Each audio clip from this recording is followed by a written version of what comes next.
నేను మొన్న కొండగట్టు ఆంజనేయ స్వామి నాకు అపారమైన నమ్మకం. తెలంగాణలో ఉన్న కరీంనగర్ కొండగట్టు ఆంజనేయ స్వామి మీద ఆయన పునర్జన్మనిచ్చిన వ్యక్తి.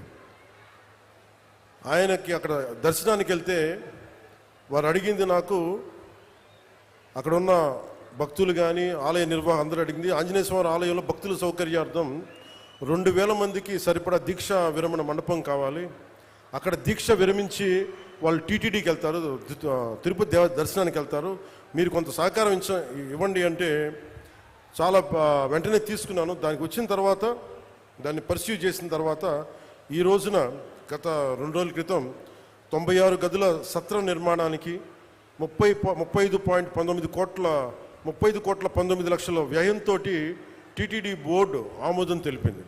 దీనికి గౌరవ ముఖ్యమంత్రి శ్రీ నారా చంద్రబాబు నాయుడు గారికి, TTD chairman Shri BR Naidu గారికి, పాలక మండలి సభ్యులకి, అధికారులకి, అలాగే TTD executive officer Shri Anil Kumar Singhal గారికి, అడిషనల్ ఈవో శ్రీ వెంకయ్య చౌదరి గారికి, joint executive officer Shri Veerabrahmam గారికి, అలాగే ప్రతి ఈ ప్రాసెస్లో ఉన్న నిలబడిన టీటీడీ బోర్డు సభ్యులందరికీ, ప్రతి ఒక్కరికి, పాలనా మండలందరికీ పేరు పేరున నా మనస్ఫూర్తిగా నా హృదయపూర్వక ధన్యవాదాలు తెలియజేసుకున్నాను.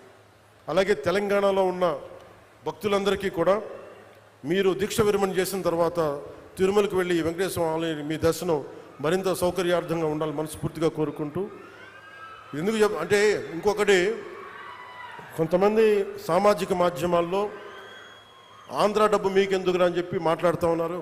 అది చాలా తప్పది. హైందవ ధర్మం ఎక్కడున్నా, భారతదేశం ఎక్కడున్నా, అది ఆంధ్ర ఇలా ప్రాంతీయతలు పట్టుకురాకండి. హైందవ ధర్మం ఎక్కడున్నా హైందవ ధర్మాన్ని కాపాడుకుంటుంది. అందుకని దయచేసి ఈ సూడో సెక్యులరిస్ట్ యాటిట్యూడ్ తోటో ఇలాంటి వితండవాదాలతోటి మీరు ఇంకా చెడగొట్టకండి. ప్రాంతాలతోటి, ప్రాంతీయతలతోటి, కులాలతోటి, భాషలతోటి ఇంకా దేశాన్ని నాశనం చేసి కూర్చోబెట్టారు. ఇంకా చాలు ఇలాంటి పిచ్చి మాటలను, ఇలాంటి వాదనలు ఆపి కొంచెం కన్స్ట్రక్టివ్గా ఆలోచించండి దయచేసి అందరూ.